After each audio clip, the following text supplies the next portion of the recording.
Chapter 6, The Sky Door. When I told Nancy to be quick, I never imagined I'd be screaming like a rabid rooster and clutching her perm as we fell headfirst towards reception below. It's all a bit of a blur after she jumped. We plummeted like a 12-limbed comet through the centre of the spiral staircase, and that's about all I can remember. Oh, except for the loud twang as the strand of web finally caught and we stopped just above the floor. I opened one eye and almost burst out crying at the sight of the black and white tiles only centimetres away from my face. "Oh, lovely," Nancy said, beaming to herself as if nothing had happened. She put me down, then snipped the web with a sharp swish of her arm and stood up, smoothing out her apron. I haven't made a good string in ages. Might use that to knit some gloves. For a second, the terrifying leap made me completely forget what I was doing or why we were trying to get downstairs so quickly. Then I saw Mum standing with Oof, the hotel's ogre handyman, a handy ogre I suppose, on the other side of the big circular entrance hall. "Hello, Frankie," Oof called, waving his enormous green arms and accidentally smashing a vase of flowers that stood on the end of the reception desk. Mum was gawping at me from behind the desk. Her eyes were the size of teacups and she looked like she'd swallowed a wasp's nest.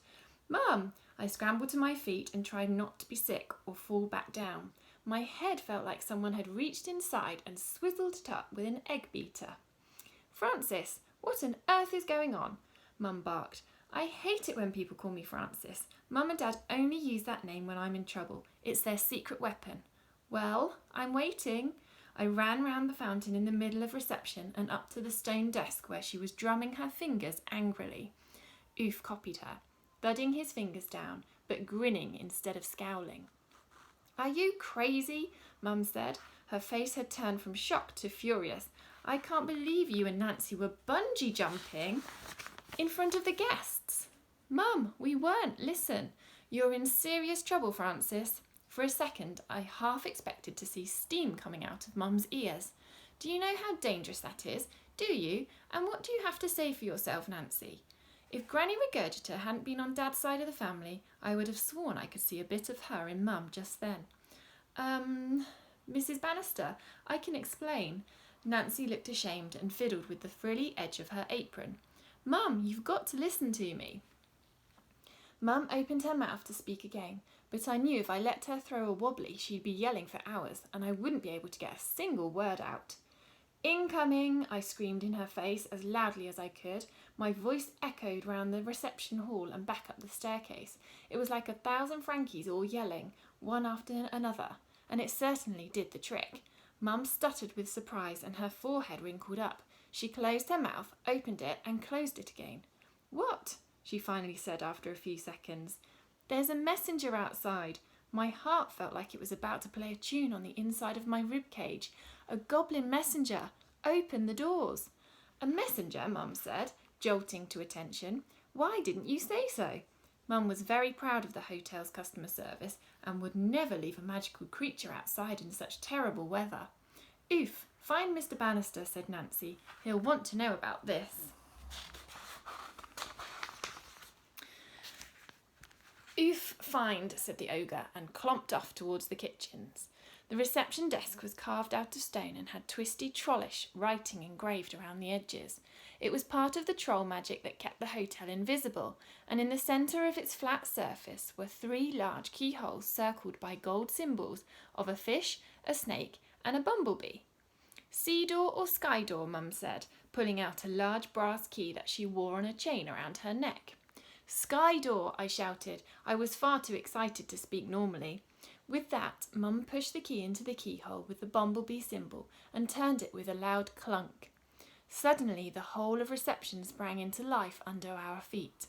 The spirals of black and white floor tiles that circled outwards from the fountain started to rotate in different directions, whirring like the gears of a clock. "Whee!" Nancy chuckled, doing lopes of the room in the opposite direction to me. "I feel like I've had a few too many sips of blue bottle brandy." I had to choke back a big laugh as a sofa rattled past with Gladys Potts, the were-poodle, flailing about on it. She'd been in human form chewing an old newspaper, but now she started howling with surprise as her ears turned into curly white puffballs and a pom-pom tail burst through the back of her dress. She quickly changed into full poodle mode and scampered out of the reception hall in the direction of the conservatory.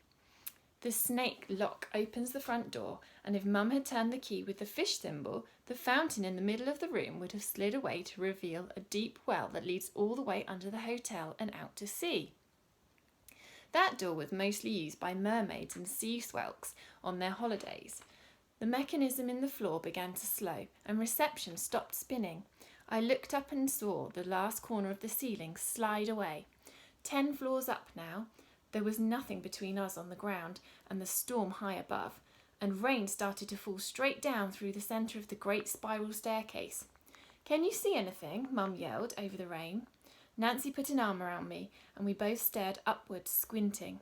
I gripped my toes and hoped the goblin messenger had noticed the sky door clanking open, but through the hole where the ceiling had been, I could only see night and rain, until boom!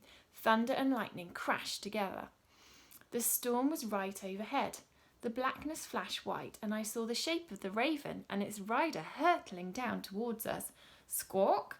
The bird flew through the sky door like a bullet. Its wings were folded flat against its sides, and for a second I panicked that it might be out of control. The bird was flying beak downwards straight towards the floor. If the goblin rider didn't pull out of this nosedive soon, they'd both be smashed to bits against the tiles. "Oh no," Mum gasped under her breath. "Squawk?" the raven replied as it continued to hurtle down through the centre of the staircase. Suddenly I could understand why Mum had been so angry when me and Nancy had jumped from the staircase. This was terrifying to watch. Nancy screamed and turned away as I clamped my eyes shut and prepared to hear the horrible crunch of raven and goblin bones slamming into the floor. I waited and waited. Nothing. I opened one eye and looked up. There, perched on the outstretched arm of the water witch statue in the middle of the fountain, was the biggest raven I'd ever seen. It scraped its talons against the statue's hand and flapped its wings, showering raindrops in all directions. Squawk! The raven was wearing a tiny pair of leather goggles and had a bridle and reins around its beak. On its back there was an ornate saddle with dozens of pouches, jars and cloth satchels attached, and in the saddle sat a bedraggled, soaking wet goblin. He pulled his own pair of goggles off and patted the raven on the head. "Another perfectorous landing, if I do say so myself," he said in a voice that sounded like an old paper being torn. "Hello," I said. The goblin grinned a wonky grin at me and winked. "Hello."